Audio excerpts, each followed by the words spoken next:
This is breaking news. Miss USA, Miss Teen USA resignations, a reminder of beauty pageant's controversial history. This week, the reigning Miss USA and Miss Teen USA said they are handing back their crowns, another reminder for pageant spectators that the tradition, with all its extravagance and glamour, has been beset by a long series of controversies. Noelia Voigt announced on Monday that she was stepping down after winning the Miss USA title in September 2023 and participating in Miss Universe later that year. Without describing the details of what led her to resign, Voigt told her Instagram followers, "Never compromise your physical and mental well-being. Our health is our wealth." It's the latest trouble in an industry that in recent years has faced harsh criticism about its effects on women and girls, a decline in viewership and participation, and a troubling reputation for sexism. Meanwhile, experts say some of the biggest U.S. pageants have made strides at reform, and many participants find great benefits in their confidence and opportunities. It is a very mentally, physically, emotionally taxing thing to be catapulted into the spotlight as a winner of a major pageant, said Hilary Levey Friedman, the author of Here She Is, The Complicated Reign of the Beauty Pageant in America, and the daughter of Miss America 1970. Beauty pageants have an inextricable link to the path of feminism in the U.S., Levey Friedman said. Miss America was started the year after women got the right to vote, and the iconic sashes worn by participants in pageants large and small come from the sashes worn by suffragettes, according to Levey Friedman, who teaches a course on beauty pageants in American society at Brown University. In the past, pageants were a way for a woman to boost her academic and occupational opportunities in ways she couldn't otherwise, though they were first started by men to make money off women's bodies, she said. Fame and scholarships awaited winners in some contests. A small-town girl could make it big on the stage with a boost from a pageant win. Today, barriers to jobs and college educations have eased,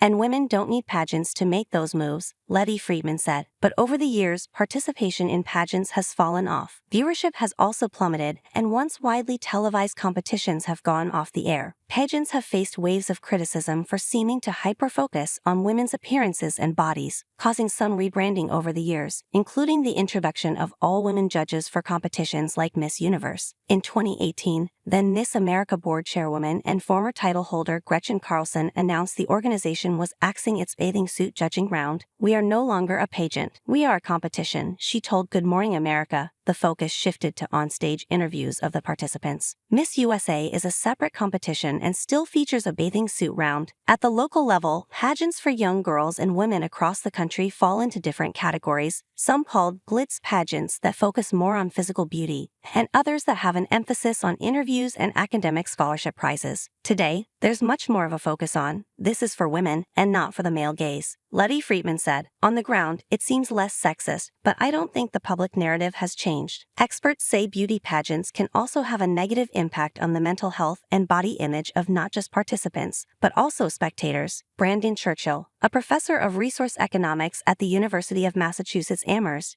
found in a study published last year that there was a link between increased media coverage of pageant winners in their home states and increased body image issues in young girls in those states between the 1990s and early 2000s. It's extending a pretty strong signal about what is the ideal body type that does contrast with what individuals are viewing when they look in the mirror, Churchill said. The study found that in the home states of Miss America or Miss USA winners, there was increased media coverage of the pageants, and at the same time, young women and girls were more likely to report they were trying to lose weight or have a skewed image of their weight. Teen girls were also 5% more likely to report taking steps to try and lose or maintain their weight. The results were more pronounced in the South and Midwest, Churchill said. Toddler girls to adult women across the U.S. participate in pageants. From a young age, participants don elaborate outfits and makeup. As they get older, hair extensions, fake nails, and even dental veneers come into play, Levey Friedman said. Some girls are told they are beautiful while looking far from their natural selves. That sort of dissonance, I think, is potentially very damaging as well, Levey Friedman said.